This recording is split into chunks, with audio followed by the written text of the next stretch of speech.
Hi everyone, in this video we're going to talk about the Labvanced Dashboard. You can access the dashboard by logging into Labvanced, and right after you log in, you will automatically be directed to the dashboard. Now this is a newly updated version, so I'm going to walk you through some of our new features, and everything on the dashboard is designed to help you with your Labvanced experience. So especially if you are a new user and this is your first time, or maybe it's your first couple months of using Labvanced, the dashboard is a really great place to find all of the resources you need. So first, right from the dashboard, you can create a new study, or you can go to the My Studies page. You can also do these things by going to the My Studies tab here, but it's located here for your convenience. Over here on the right-hand side, you can see what license you're currently a part of and explore other license options. Directly below that, you can see tons more links for if you need help and you can't find the answer on the dashboard. So that's going to be our Learn Center, Study Templates, and Live Chat support. Right in the center of the dashboard, we've created a checklist to basically onboard you to the Labvanced platform. So the first category of your checklist is going to be Get Comfortable with Labvanced. We'd like to welcome you to the platform, and we've created several tasks that are meant to familiarize you with the Labvanced platform in a pretty stepwise way. So the first thing you're going to want to do is create an experiment. Then you're going to add a canvas frame with an image, and we've created links here to the documentation to help you with that. Then we'd like you to try creating a page frame with a Likert element, and again, lots of helpful links.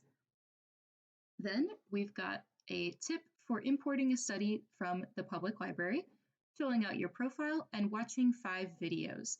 And we actually have a counter here to show you how many of these tasks you've completed. So every time you complete a task, the system is going to automatically update with these radio buttons, and it's going to show you that you have completed that task. Finally, we'd like you to check us out on social media and at least 3 of our channels, and you can click these buttons here to get links to that. So this is just 1 out of 3. Once you've completed all of these, you're going to get parts 2 and part 3. So after I've worked through some of these requirements on the first checklist, if you look, one of the requirements is to watch 5 videos from the dashboard section. So let's talk about those videos here. Below here, we've organized 4 categories of our Labvanced YouTube videos that we think are going to be the most helpful. And we've also put them in the order that we think they should be watched.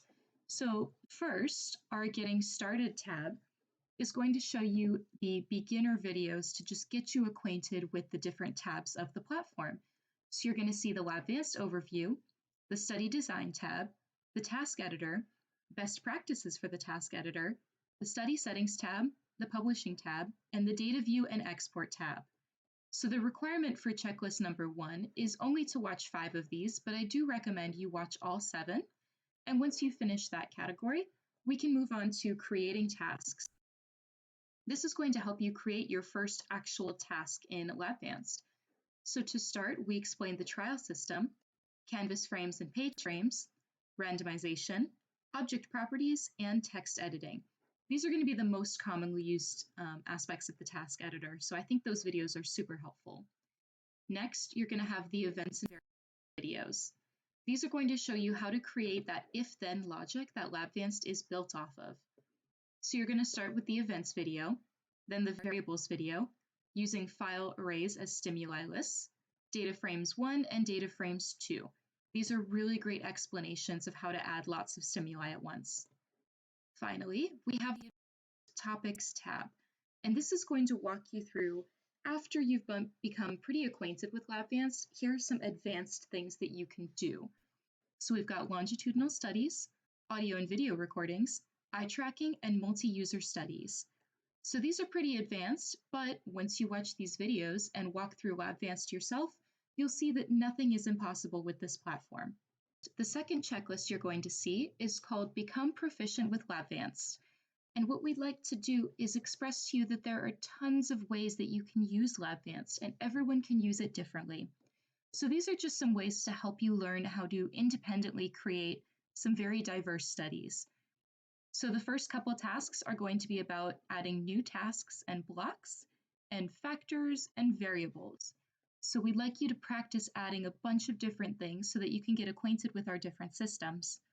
Then we'll have you create a study with 5 or more tasks. And if you'd like some inspiration for that, this is a great opportunity to import something from the Public Experiment Library or the Sample Studies page. Then you can practice adding events to your study using time series and data frame variables and liking studies in the Public Experiment Library. So you can learn more about studies in the library and go ahead and give them a like, and that helps the author of the study as well as you to see all these different diverse ways to use Labvanced. You can log on 5 different days and watch 10 videos from the section below. So as you can see, as part of the first checklist, I've already watched 5 videos, so we'd like you to watch 5 more just to get more acquainted with Labvanced. And there are going to be 10 tasks in this second checklist. Once you finish those tasks, the third checklist you're going to see is called Become a Labvanced Expert.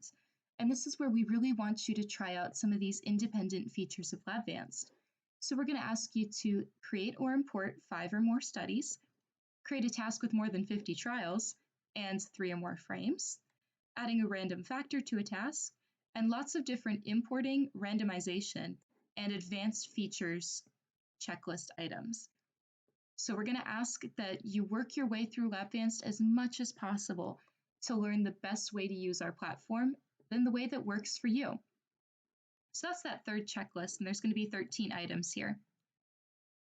Going to the second tab here, you're going to see something called Study Insights. And what this is going to do is it's going to give you a breakdown of your accounts.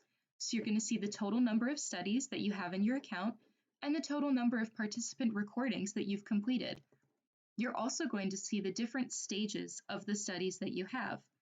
So I have 5 studies in editing mode, 9 studies with recordings enabled, 2 studies published privately, and 1 study published in the library, and that's my 17 studies in my account. This is a great way to see how many different studies you have, as well as seeing where you are in your research.